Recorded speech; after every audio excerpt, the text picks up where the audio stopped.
Ooh, what's up, everybody? My name is OMG, WTF, LOLFTW, BRB. Welcome back to more Total Extreme Wrestling 2016, where we are doing the Local to Global Challenge as our own created company, the IWC, the International Wrestling Corporation. Now, it's been quite a long time since I've booked any IWC or anything. So I'm not gonna lie to you. I don't really know what happened on the last show. So let's go ahead and take a quick look at the history. So our history shows us that the marvelous Morocco made his debut last week and got an IWC championship, which of course he lost to Jody Arnold. We also had Don Anderson defeat Curtis Candy. Don Anderson, I believe, is someone that we are looking to push, a young stud, I should say. Speaking of studs, the Sexy Studs called out Les Roberts, our loose cannon, who went on to team with Frank Dalton. And they lost because of Frank Dalton. Then Les Roberts, I believe, whipped both Frank Dalton and then our referee Clay, which allowed Don Arnold. I remember exactly what we did last week. Ain't I great? Although it doesn't really matter because, well, not last week, last month technically. But it doesn't really matter because I don't, the way we're booking around here, we're a local company. So we go week by month, not week by week. Jeez. We go month by month here, and it's not exactly, everybody is getting booked every month. So sometimes you see the same people. Sometimes, other storylines need an advancement. So tonight will be that kind of night where we'll see other stories get an advancement. I think the champion actually will get a break tonight. Although I'll be honest with you, I have not touched this show since I last booked it. This show has been ready to go. Pretty much all I needed to do was record it, but, well, I'll be honest with you. If you guys saw the update, life's been busy. Still is pretty busy. So, without stalling anymore, let's just jump into this and let's see what I was thinking sometime last year in the year 2019 and see how it holds up here in 2020. So we open up with a 41 solid D rating here as the hype man. Of course, that hype man being me because I'm not going to pay someone to do it right now. I need to make money, not waste money. So good old John Doe here is going to go on the outside there and be the hype man. He's out there hyping up the show before he's interrupted by the arrival of Randy Tyler, who's a bit of a Richie Rich jerk, if I remember so quite. Not that he's rich, but more like he's, snotty, a bit of a selfish and egotistical kind of person. He just throws a lot of hissy fits when he loses, too. He's kind of like a kid. That's why I said he's like a Richie Rich kind of snob. Either way, though, Randy Tyler gets into the ring, grabs the mic from the hype man, and he says, "Well, looky what I found in the back." Okay, maybe he doesn't grab the mic from the hype man. Maybe he found his own. "I found my own mic." Way to make a liar out of me. "So I don't need you, Mr. Hype Man. People have been calling me crazy, but I've been calling out that walking muscle, Ivan Putski, for months now. That rookie got a fluke victory over me, and I'm looking to get my win back. You've ducked me once, Putski. I'd advise you not to do it again, and get out here and fight like a man before I take matters into my own hands." And that's when our hype man looks at him and goes, "Are you crazy? You're calling out Ivan Putski? You must have a death wish, because not only did you attack Putski with a steel chair, but now you're out here calling him out?" And then, unfortunately, it's not like Randy Tyler gets a lot of time to rethink his actions, because out comes the so-called walking muscle, Ivan Putski himself, the Polish powerhouse, and he makes his way out to the entryway while security is trying to hold him back. And Tyler looks at him and he stands by his words and he says, "Let him go, boys. I can fight my own battles." And the guards step out of the way. Putski run towards the ring, and a chase around the ring begins until Tyler, of course, does the old classic tricks Putski and attacks him as he gets into the ring. He slides into the ring first, maybe hits him with an elbow drop. Whatever it is, Randy Tyler getting the one-up, showing maybe he's got more brain than brawn here as we get into our first match of the night. So it did get the show off to a strong start here. Crowd was hot to it, all 100 people, I may add, and gained heat for the rise and fall of Randy Tyler storyline. Moving on to the actual match here. We get a 39 D- rating here. Decent matchup. Ivan Putski goes on to defeat Randy Tyler in 8 minutes 26 seconds by pinfall after hitting the Polish hammer. So I believe some back and forth action here. Maybe not. I don't know. Just pretty basic. I didn't put open. Oh, no, we did put open. So, yeah, back and forth action here. Randy getting to show a little bit of his own shine here. Maybe cheating quite a lot here. Unfortunately, not enough to put away the Polish powerhouse, Ivan Putski. And Putski gets a second victory over Randy Tyler. This match did get the crowd hotter. Randy Tyler with an in-ring performance of a 39, and Putski outperforming his competitor here tonight, the veteran of the ring, we could say. And the rookie gets a 39 in-ring performance. Good stuff. Putski's promising. Moving on, did I press the button? No, I did not. Moving on. I guess I didn't press the button again. Moving on. There we go. Third time's the charm. 24 solid E rating here. After the match, Ivan Putski joins John Doe at the interview podium. And Doe looks at him and goes, "No doubt who was the victor here tonight. Joining me now, the Polish powerhouse, Ivan Putski. It's got to feel good to shut Randy Tyler up." And Putski responds and he says, "Feels great. Randy Tyler likes to run his mouth, but he's nothing more than a spoiled brat who can't back up his talk.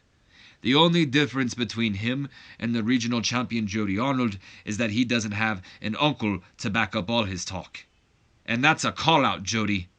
I know, but before he can continue on with his call-out, that's when Randy Tyler attacks Ivan Putski from behind once again, pushing him over the podium and then beating him over the head with the microphone. Of course, the microphone is still on, so you can pick up hearing Randy Tyler, what he's saying to him, and he's sitting there like, "You think you're done with me? You haven't seen the last of me. It's not over yet." And he throws the mic down maybe at him before storming off. John Doe checks on Putski there, but a little bit of a beatdown there. I mean, he may be looking for the regional championship, but it looks like Randy Tyler, he isn't quite finished with the Polish powerhouse. He's got other things in mind. 37 D- rating here as Ivan Putski is now being helped to the back. Evil Incarnate make their way out to the interview podium. Evil Incarnate, of course, being Ben von Heisinger and Karl von Schultz. And, of course, they go to join Doe. Baron takes the mic and he goes, What the hell is going on here? You can't at least clean up the place when the Baron arrives?" I don't know if you just saw, but excuses. You may be asking yourself, "Why, Baron von Heisinger? Why are you out here?" Well, I tell you why. It is because of that bastard biker, Dino Bravo. I would be the IWC regional champion, but Dino Bravo cost me my opportunity. So I know you're listening, Mr. Bravo. Why don't you come out here and join me? Because I've got some choice plans and choice words. That's probably what I meant to say. For you. So then that's when Dino Bravo, the badass biker himself, makes his way down to the interview area, and he joins Baron von Heisinger and Karl von Schultz. And his response is, "Don't you call me out unless you're looking for a fight. And I ain't talking about a tag match. I'm talking about one-on-one. Mano-y-mano. You don't even know what you're asking for. I, in fact, did call you out here for a fight. These issues between you and I must come to an end. I can't have some barroom biker costing me championship opportunities. When I'm through with you tonight, There won't be many championship opportunities in your future, Baron. Just a lot of hospital bills. And there we have it set. Main event tonight will be Baron von Heisinger taking on Dino Bravo. Bit of a grudge match between these two, and they're looking to settle all scores. Baron von Heisinger taking a bit of an exception to Bravo, costing him that IWC Regional Championship match a little while back. So, before, maybe he felt like he was done with Bravo. He already beat him, but Bravo, of course, felt cheated, and he's been looking for that opportunity again. And now he has it. Let's see where it goes from here. Before we move on, looks like we had a couple of backstage kind of things. Threatening message from Buddy Lee, head of the promotion. What promotion? This must be like oh, okay. Never mind. I see. So there's an Ivan Putski Booker rant. So in CW, I guess the only reason I decided to keep this going on is because Putski's our guy. In CWF news, it is being reported that Ivan Putski has apparently been spoken to by police. I can't speak today. Let's try this again. After leaving several threatening messages for Buddy Lee, head booker of the promotion. The cause of friction between the two is unknown, but insiders have commented that there's a lot of bad blood and that it would not be a surprise if Ivan Putski was on his way out of the company soon. Also, Tracy McFly is now dating Dino Bravo, so congrats to the badass biker. Big Time Wrestling is hostile with us. Thanks a lot, Big Time Wrestling. And the Marvelous Morocco, or is it the Magnificent Morocco? I forget what we called him. Either way, Morocco not shaking hands and now has to... I have no idea what that says. Now has to... Oh, he has the... I said the Smirnoff, like Alexis Smirnoff as a joke. I get what I was going with now. He has to buy beer for everybody. That's pretty much what that's going with. So anyway, we have set up our main event. It did lose heat for the feud, which is unfortunate. Let us move on as we now move on to a 23E- rating as George Holtz stands in the ring ready to fight, and the Marvelous Morocco makes his way out for the match, and he takes to the interview area before going to the ring, and he goes, George, I just want to take the time before our match to thank you. Thank you for being the guy who is going to catapult me to the top of the IWC. Because there's one thing I know about the IWC. It's that all the top guys have beaten George Holtz. You're the stepping stone to the top. And it's the Marvelous Morocco's destiny to be at the top. So thank you. And that goes ahead and starts a bit of a storyline between these two here. As we head into our next matchup, which we'll see the two face each other. We get a 30E+ rating as we have a decent matchup here. The Marvelous Morocco does indeed go over George Holtz in 7 minutes 51 seconds, but he does have to cheat in order to get the victory by using the ropes for leverage. So Holtz may be bringing a little bit more of a fight than Morocco expected, or maybe Morocco's just that guy that feels maybe he has to cheat to win. Nonetheless, not a clean victory, but he does get the victory. George Holtz outperforming Morocco in this match. He had a 36 in-ring performance. Morocco with a 30 in-ring performance, gaining heat to the new storyline here. And 30E+ for the match, if I did not say that already. We now go into the main event here. Maybe, I probably should have put a promo in between here. I kind of just imagined, Morocco was gloating a bit more. And at this moment, even though we don't have commentators, if you haven't noticed yet, I'm kind of basing this a lot on like NWA of how they kind of run their show now, the studio wrestling show.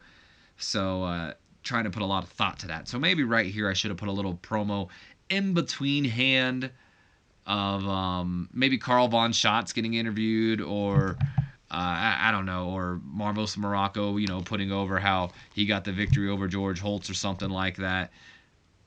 Should have put something in between here, not just gone bare match. But either way, something we'll learn from the next time. 37D- rating here. And a decent matchup here. This is not how it was supposed to end. I don't know why it's saying that. Anyway, in a decent matchup here, Dino Bravo does indeed go over Baron von Heisinger in 13 minutes 10 seconds by pinfall. And as we will see in the Road Agent report, it was supposed to end. I don't know why it did tainted victory. I don't know why it did that, because as you can clearly see, it says with a handful of tights. It wasn't supposed to say that. It was supposed to. Oh, I fucked up. That's why it did that. Well, anyway, my bad. But that's why I messed up there. Baron von Heisinger was supposed to be the one accidentally hit by Karl von Schatz, not Dino Bravo. That was my bad. So let's go ahead and just act like that did happen. So the match ends, of course. Baron von Heisinger's probably holding Dino Bravo still, and Karl von Schatz goes for a shot with maybe like brass knucks or something like that. Bravo ducks. Heisinger gets clocked. Bravo takes out von Schatz. Then just goes for a dead pinfall on von Heisinger, I guess, or maybe hits him with a move. I don't know. Either way, though, Dino Bravo gets the victory over Baron von Heisinger here tonight. Baron, unfortunately, was really off his game here. Dino, with an in-ring performance of a 38, vastly outperforming his opponent here tonight, 10 points above his opponent, who had a 28. Now, mind you, he was really off his game, apparently. This did lose heat for the storyline as well. But at the end of the day, the kind of point of this was to get Dino Bravo over right now. It looks like he's going to be kind of a star for us. So that is going to end the show here. We get a increase in popularity, of course, in the one region we work in, the Southwest. 37 D- rating for the show. Not too shabby, if I do say so myself. Definitely going to have to give Putski and Randy Tyler the talking to tonight. They definitely killed it. And then we'll probably give it to Dino Bravo as well, since he outperformed Baron von Heisinger. So let's give Ivan Putski, Randy Tyler, and Dino Bravo, give them all encouragement. So Putski seem please, Tyler seem please, and Bravo seem please. So good stuff all around there. I don't think I have anything else to talk about here. So I think since I'm kind of trying to pick up on everything that happened, I'm sure we're most likely going to lose some financial or some money, I should say, this upcoming month. But other than that, I'm not really too sure. I guess I can stick around until at least the newsroom shows off, so maybe we'll see something else. But honestly, that's pretty much the end. So if you want to stick around and see if there's anything special, you're more than welcome to. But if not, thanks for checking out the video, and I'll see you in the next one. Anyway, we got Ian Gilmore here. He's got some gold boots, purple trunks, and a poncho. It can only be the 70s, and yes, this can only be Ian Gilmore. Most often partnered by another... Oh, never mind, I guess we're done. So mind you, sometimes my audio can be a little delayed when that happens. So if my audio is behind, I do apologize. But anyway, so we've got Dory Funk Jr., who's apparently going there. MLW and PTLOW are currently feuding, it looks like. Anything special, though? Feedback's been very positive for our show. That's actually pretty good, I think so myself. We need more shows like that. That's why I say I think Dino Bravo will be a star. Got a couple of issues, though, because... Oh, Ripper Savage, look. This is the problem with leaving people off, because then they get mad. Because they're like, oh, you left me off the show. And it's like, I can't have everybody on the freaking show. I'm losing money as it is. I mean, actually, if I remember, I think America is in a financial problem right now. So let's go ahead and see. Our economy is rising. It's at a 32E plus right now, so that's still not good, but it's rising. Unfortunately, the wrestling industry is falling, so we most likely might meet each other up at one point with the economy and the wrestling industry being at the same point. That's it's kind of good, but also kind of not good, because even though we'll be able to make more money, we're not popular, so it's going to be harder for us to gain popularity as is. Speaking of which, let's go ahead and track our progress. We are currently, what do we need again? We need, I didn't press that. An 11 importance in one region of America. We are at a 9 in the Southwest, and I think we've kind of been stuck at that for a while. We're currently at 11 popularity in the Southwest. which will most likely go down, unfortunately, in the next month. It seems like that always seems to be the case, which sucks because we're running one show a month, but we just cannot afford to run 2 shows a month. I mean, we're losing money as it is. In fact, speaking of money, let's go ahead and look at our finance right now. So we need to make $2,170 at least just to break even. We made $1,000 alone, so that definitely helped. We